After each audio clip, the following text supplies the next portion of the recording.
Evo, poštovani gledalci, pored mene, po mojoj oceni, najbolji igrač ove utakmice, golman Partizana, Andrej Trnavac. Andrej, pre svega čestitke na tituli, drugoj uzastopnoj. Šta je večeras odlučilo da Partizan drugi put pobedi Vojvodinu u ovoj finalnoj seriji?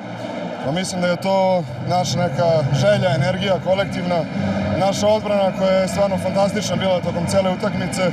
U prvom poluvremenu smo primili 11 golova, od toga je bilo 5 iz penala. Stvarno, momci su odradili fantastičan posao. Nemam šta drugo kažem, odlično stvarno. Uigranost je bila očigledna, želja da se potvrdi ova dobra sezona i na kraju kao nagrada dolazi titula.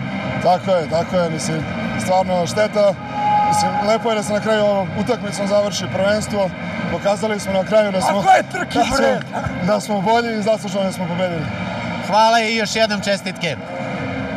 Nikola Crnoglavac, jedan od najiskusnijih, jedan od igrača koji uvek preuzimaju odgovornost kada je najteže u napadu. Nikola, prvo čestitke na ostvarenoj pobedi i tituli prvaka. Nije bilo lako protiv Vojvodine, bez obzira što je Partizan dobio obe utakmice ubedljivo 2:0. Slažem se, pre svega teo bih čestitam sa igračima, stručnom štabu, navijačima, ljudima u klubu. Vredno smo radili za ovaj trofej.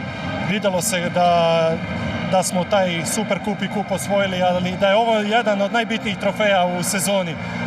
Opet ponavljam, vredno smo radili, zasluženo smo osvojili ovaj trofej. Čestitao bi ekipi Vojvodine na jednoj fair i korektnoj utakmici.